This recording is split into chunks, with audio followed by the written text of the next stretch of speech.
Hey everyone, it's Ian. I just wanted to do a video, kind of a follow-up 1,000 mile check-in on my JDL Turbo Kit. Everything has been awesome so far. I just wanted to share some of the lessons learned, show some of the things that I've tweaked and changed since finishing the install, getting the car running. I'll start off going right over to the engine bay and showing you guys the finished engine bay. So right now everything is buttoned up and pretty much configured completely how I want to keep it. The first install video of the turbo showed you guys everything that you need to do basically to install the turbo kit to your car. Some of the lessons that I learned and things that I changed is a more ideal waterline routing. So for my water lines, they were originally coming from the throttle body, where there's a coolant feed for the throttle body. If I can show you a little bit more easily over here, you see that barb sticking out perpendicular to the throttle body. That's one of them, and there's one straight under there, where the throttle body originally got coolant to supply heat to it to keep it from freezing up. Well, I don't have to worry about that where I live. If you live in Arctic climate, then you might want to keep it that way, but what I did was I sourced my turbo coolant feed. I changed that with a new length of hose to the fitting at the back of the block, and I'm going to try my best to bring the camera back over here and show you guys where that's coming from and point it down a little more. You can see the hose coming right here. This is the waterline fitting for, it's a hard hose at the back of the block, and it feeds the heater as well. I believe it tees off and feeds the heater. So you may or may not be able to see that, but it's a hard line back there, and if you take the existing hose off of it, that hose goes underneath the intake manifold and kind of loops around and feeds the throttle body. You can pull that hose completely out. If you already have the intake manifold off, it's a lot easier, but you can just pull it out and snake it out from underneath. And there's a little U-shaped hose that you would have on there originally, and you could take that off as well. It's really easy to pull those out, again with the intake manifold off, but you can still snake it out with it still on, as I did when I redid them. But that gives you a more consistent water feed, in my opinion, for the turbocharger. And it actually goes back, the return line goes back, and that goes to the big water fitting on the top of the block. Not sure if you can see it again, but it's up under there. It's clamped on there with a hose clamp, and I haven't had any issues with that. I like that a little bit more, like I said, because it's not using the throttle body, it's not heating my throttle body, which I don't really need. Doesn't get cold enough in the winter in Georgia to do anything that would, potentially freeze the throttle body up, which is what that's really for, fail-safe for really cold climates. But even with boost, I don't have any issues with it. So a couple other things that I redid was the oil cooler hoses, or the fittings are the same 90-degree fittings, but I switched to the vibrant fittings with clamped nylon hoses. They're just more secure, don't have to worry about them popping off like I would with a like an Aeroquip hose that has a barbed fitting and like Oetiker clamps on top of it. The push lock is what they were called. So I switched those up and made sure that they wouldn't come off. Just extra security. What else? I redid my air oil separator. I'm pointing here, I should have noticed that. So that is the barb that usually you would hook up to your PCV system in order to either pull vacuum on your AOS or pull vacuum from your PCV system directly. I redid that, and so I capped this off with just a rubber nipple on top of it and clamped it down. My PCV system, or my AOS now, is vented to atmosphere. So it's the VLOX unit.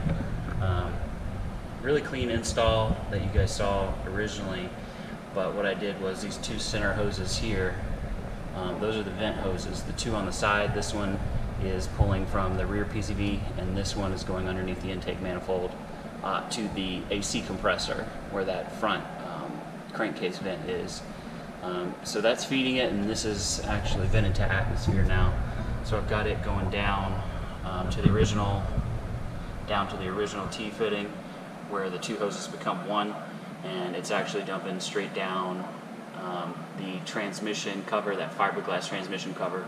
It has little slats in it cut for venting, and I stuck about 2 or 3 inches out the bottom, and that's just venting straight down out to atmosphere. So far it's been pretty clean. I haven't noticed any oil spray coming out of the back of it, but if I track it again, I might want to put a can on it or something to make sure that nothing gets actually physically out of it. The reason I did that was because the first time I tracked it, it didn't really have any issues other than the fact that the turbo was sucking oil from the AOS. It was overwhelming the AOS, sucking it in to the turbo and getting blown through here, and it actually got my MAF wet, and so I ended up cleaning that a few times, cleaning this intake pipe out a few times. Still need to take the intercooler off and re-clean it, but it'll work its way out. It'll clean itself up is what I'm hoping. And recommend, if you're going to track your car with a turbo on it, you need to have a catch can or AOS that's vented to atmosphere. Because on a street car, it's nice and clean when you have it hooked up to the turbo intake pulling vacuum, but when you track it, all bets are off, and it's gonna start overwhelming whatever you have that's recirculated. So that's my recommendation. Other than that, I've had a great success with this turbo kit. Thanks to HRI Tuning. James Martin is a true wizard. He's really good at what he does. Great attention to detail. The tuning process was awesome. I highly recommend him for any force induction tune on an FA20. Just high regards to that guy. He's really good at what he does, and I'm very happy with his tuning. So we did about 8 revisions, all street tuning, and was running E85 the whole time. He was just able to slowly but safely dial in the timing, dial in the fueling. Never had an issue once throughout the tuning process, so very happy with that. Anything else that I want to show you guys before I start moving around the car? I'm going to try my best through this grill. Nope, not going to be able to see, but the oil cooler is mounted to the left of the intercooler. Let me bring the flashlight out and see if I can show you. Alright, intercooler here, you can see that. You might be able to see the oil cooler through there. But it's been really good. It's been getting fresh air from there. Need to duct the rest of the cooling package so I can get extra airflow through everything. But until I do that, it's been really good in that position, and haven't been overheating on the track. Temps have gone up but restabilized. What I do want to do is on the driver's side, on the passenger side, I want to upgrade this fan. I have plenty of room. Right now I have 2 Mishimoto slim fans that pull 1150 CFM, and what I want to do on this passenger side fan is put an 1850 CFM fan, and it's a little bit thicker, but it should fit. Haven't verified just yet, but when I get that fan in, I'm going to put that on, and hopefully it'll fit and just pull more air through the radiator, because it does have a couple things up front that it didn't used to have. Oil cooler and intercooler up front, inhibiting flow through the radiator. So I just want to make sure that the cooling is on point. So if you have one of these kits, you can hopefully I'll confirm, but you can try putting a bigger, it's the Raceline fan from Mishimoto, it's 1850 CFM. So it flows significantly more than these 1150s, but it is thicker. So you'll give up some space here, but you can see we have lots of clearance between the JDL downpipe and the fan. So just going to experiment with that. I have put the track video out there for you guys to enjoy from Charlotte. It was awesome. Running the car at night. Temps were awesome, like I said, and it was 70 degrees. I'm going to be running in a little bit warmer climate at the end of this month at Grid Life at Road Atlanta. Really looking forward to that, but I'll just move on. I want to show you guys the exhaust that I have on the car right now. It's a Dezad 3-inch. I'll start with an undercar shot. Hopefully you can see where the resonator is.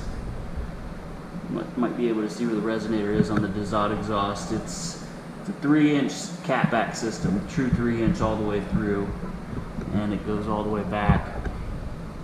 And you can see the ground clearance. This is why I'm doing this, because somebody was asking me for the ground clearance on this exhaust system.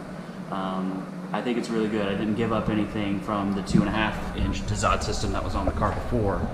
But I do have the diffuser back on, so it's hard to see, you know, all the pretty welds and stuff on the axle back portion. But it went from a 4.5-inch to a 4-inch tip on this, but it's true 3-inch all the way through. It sounds amazing. I have a clip of it on my YouTube channel. If you haven't heard it yet, go listen to it. It sounds awesome. But yeah, I don't really have much else to share right now. Gonna again track it at Grid Life Road Atlanta. Hopefully everything will go well there. Just gotta again keep an eye on the temps, because it will be warmer, it will be daytime. Gonna provision the cooling system appropriately. Oh yeah, I forgot, I've got a couple other things on the way. In addition to that fan, I'm gonna put new motor mounts on it. I'm gonna cross my fingers and pray that I can get the motor mounts on with the manifold on. Obviously I'll need to remove the intake pipe and this charge pipe in order to get the motor to come up, probably 4 to 6 inches, enough to get the motor mounts out.